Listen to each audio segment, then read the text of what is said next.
There was a middle-aged woman. She had a heart attack.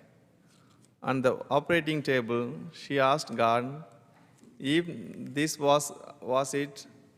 God said, "No, you have 40 more years." Upon recovery, she decided to stay in the hospital, have a facelift, tummy tuck, and liposuction, and extreme makeover. 2 months later, as she was leaving the hospital, she was hit by a car and killed. She got to heaven and said, "God, I thought you said I had 40 more years." God said, "I am sorry, I did not recognize you."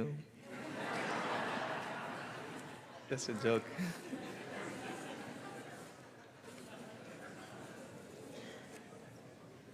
Dear friends in Jesus Christ, when we find ourselves in a vulnerable place, perhaps due to illness or some other cause, we appreciate the presence of family and friends. When we are weak, we depend on the strength of others. When we are immobile, we rely on the mobility of others. At the beginning of today's gospel, we find a family of two sisters and a brother who are in a very vulnerable place. The brother of two sisters, Lazarus, is seriously ill. Jesus is a friend of this family. We are told that he loved Lazarus and his sisters, Martha and Mary. Yet, when the sisters sent word to Jesus that their brother was seriously ill, Jesus did not respond immediately, in spite of the urgency situation. So often in the Gospels, Jesus responds immediately to total strangers who approach him for the help. On this occasion, however, he does not respond immediately to those who were his close friends. By the time Jesus finally arrives, Lazarus has died. We can hear the disappointment of the two sisters with Jesus, and perhaps even in their anger, in the way they greeted him. "If you had been here, my brother would not have died." We can almost hear the question, "Why did you delay? Where were you when we needed you?" In our own lives, we can find ourselves asking those same questions of the Lord. We pray for someone we love, and our prayers seems to go unanswered.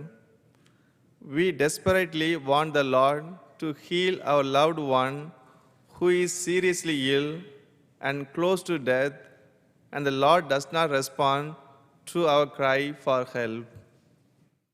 Like Martha and Mary, we are left wondering why the Lord seems so silent and so absent. The Gospel suggests that this was Jesus' own experience as he hung from the cross. As he cried out, my God, why have you forsaken me?" He was asking where God, his Father, was when he needed him most. Why was God so absent and so silent?